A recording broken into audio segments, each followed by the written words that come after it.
Hi friends, എല്ലാവർക്കും roses രുചിക്കൂടിലേക്ക് സ്വാഗതം. ഇന്ന് ഞാൻ നിങ്ങളുമായിട്ട് ഷെയർ ചെയ്യാൻ പോകുന്നത് ഒരു നാടൻ പലഹാരമാണ്. അതായത് ഗോതമ്പ് വെച്ചുണ്ടാക്കുന്ന ഒരു ഓട്ടട. അപ്പോൾ അതിന് വേണ്ടുന്നത് വളരെ കുറച്ച് ഇൻഗ്രീഡിയൻസ് മതി. നമുക്ക് തേങ്ങ വേണം, പഴം വേണം, പിന്നെ പഞ്ചസാര അല്ലെങ്കിൽ ശർക്കര. അപ്പോൾ ഞാനിവിടെ പഞ്ചസാരയിലാണ് ഉണ്ടാക്കുന്നത്. അപ്പോൾ നമുക്ക് ഗോതമ്പ് മാവെടുത്ത് കുഴച്ച് ഉപ്പും കുറച്ച് നെയ്യും കൂടെ ഒഴിച്ച് നല്ലപോലെ കുഴച്ചിട്ട് നമുക്ക് ഉരുളകളാക്കി വാഴയിലയിലാണ് നമ്മൾ പരത്തി ചുട്ടെടുക്കണം. അപ്പോൾ നമ്മൾ ദോശക്കല്ലിലോ അങ്ങനെയുള്ള പാൻ പോലത്തെ ഇതിൽ വെച്ചിട്ട് നമുക്ക് ചുട്ടെടുക്കാം. അപ്പോൾ നമുക്ക് 4 മണിക്കൊക്കെ കഴിക്കാൻ പറ്റിയൊരു പലഹാരമാണ്. അപ്പോൾ നമുക്ക് വീഡിയോയിലേക്ക് പോകാം. അപ്പോൾ നമുക്ക് ഓട്ടടയ്ക്ക് മെയിനായിട്ട് വേണ്ടത് വാഴയിലയാണ്. വാഴയിലയിൽ നമ്മൾ ചുട്ടെടുക്കുന്നത് കൊണ്ടാണ് അതിന് ഓട്ട അട എന്ന് പറയുന്നത് അല്ലേ. അപ്പോൾ അതിന് നമ്മൾ വാഴയില എടുത്തിട്ടുണ്ട്. പിന്നെ ഞാൻ ഒരു മുറി തേങ്ങ ചിരകിയതെടുത്തിട്ടുണ്ട്. പിന്നെ ഞാൻ ഗോതമ്പ് മാവാണ്, അത് കുറച്ച് നെയ്യും ഉപ്പും കൂടെ എടുത്ത് വെച്ച് ഇനി കുഴച്ചെടുക്കണം. പിന്നെ നമുക്ക് പഞ്ചസാര വേണം. പഞ്ചസാരയും പഴവും കൂടി അരിഞ്ഞ് പഞ്ചസാരയും പഴവും തേങ്ങയും കൂടെ മിക്സ് ചെയ്താണ് നമ്മൾ വയ്ക്കുന്നത്. ഇത് ശർക്കരയിലും ചെയ്യാം, ശർക്കര ഇഷ്ടമുള്ളവർക്ക് ശർക്കര ചെയ്യാം. ഞാനിപ്പോൾ പഞ്ചസാരയിലാണ് ചെയ്യുന്നത്. അപ്പോൾ നമുക്കിതെല്ലാം കൂടി ഒരുമിച്ച് നമുക്ക് സെറ്റ് ചെയ്ത് വയ്ക്കാം.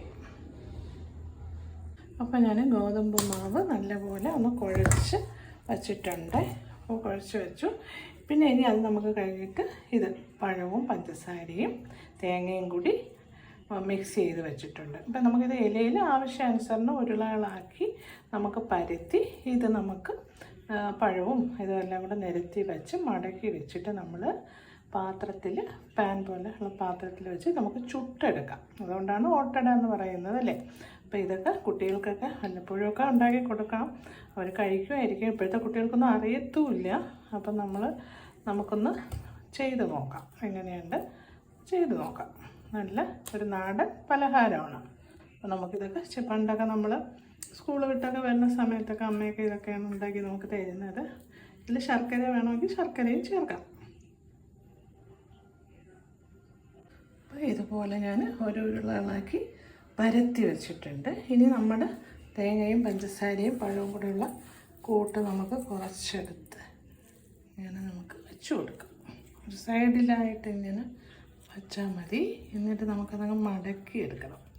മടക്കി എടുത്തിട്ടാണ് നമ്മൾ ചുട്ടെടുക്കുക. മടക്കി എടുത്തിട്ട് നമുക്ക് ചുട്ടെടുക്കണം.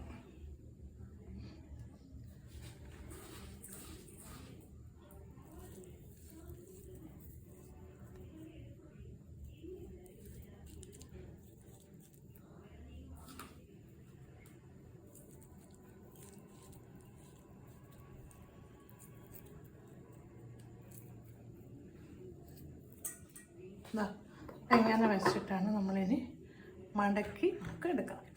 നമ്മൾ മടക്കി എടുക്കാം.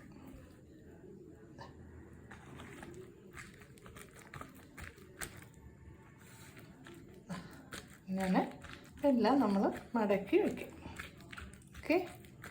ഇനി നമുക്ക് പാൻ അടുപ്പത്ത് വെച്ചിട്ട് നമുക്കതൊന്ന് ചുട്ടെടുക്കാം. അപ്പോൾ ഞാൻ പാൻ അടുപ്പത്ത് വെച്ച് നല്ലപോലെ ചൂടായിട്ടുണ്ട്.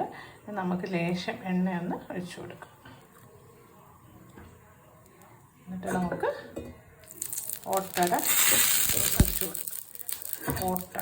വെച്ച് കൊടുക്കാം. അപ്പോൾ ഞാൻ വയ്ക്കുകയാണ്. രണ്ടെണ്ണം വെച്ച് നമുക്ക് എടുക്കാം. വെച്ച് ഒന്നും കൂടി വെച്ച് കൊടുക്കാം.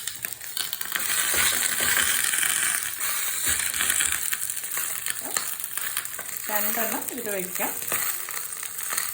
അത് നല്ലപോലെ മൂത്ത് വെന്ത് വരയ്ക്കാം. ഗോതമ്പും കൂടെ ആകുമ്പോൾ കുറച്ച് പേരുണ്ടാകും. പിന്നെ നമ്മൾ ചുട്ടല്ലേ എടുക്കുന്നത്. ചുട്ട് വെന്ത് വരയ്ക്കാം. അപ്പോൾ നമ്മുടെ ഓട്ടട ഇവിടെ റെഡി ആയിട്ടുണ്ട്. നല്ലപോലെയൊക്കെ വെന്ത് എല്ലാ പ്രാവശ്യവും നോക്കണം എന്താണെന്നൊക്കെ. അപ്പോൾ ഇതാണ് നമ്മുടെ ഓട്ടട. റെഡി ആയിട്ടുണ്ട്. അപ്പോൾ നമ്മുടെ ഓട്ടട ഇവിടെ റെഡി ആയിട്ടുണ്ട്. അപ്പം എല്ലാവരും ചെയ്ത് നോക്കണം. വല്ലപ്പോഴുമൊക്കെ കുട്ടികൾക്ക് നല്ലൊരു 4 മണി പലഹാരമായിട്ട് ഉണ്ടാക്കി കൊടുക്കണം. ഇപ്പോഴുള്ള കുട്ടികൾക്കൊന്നും അറിയില്ല എന്ന് തോന്നുന്നു. എന്നാലും നമ്മുടെ പഴയ ഒരു പലഹാരമാണ്, നല്ല ഹെൽത്തി ആയിട്ടുള്ള ഒരു പലഹാരമാണ്. അപ്പോൾ എല്ലാവരും ചെയ്ത് നോക്കുക. അപ്പോൾ അടുത്തൊരു റെസിപ്പിയുമായി കാണുന്നവരേക്കും ടാറ്റാ.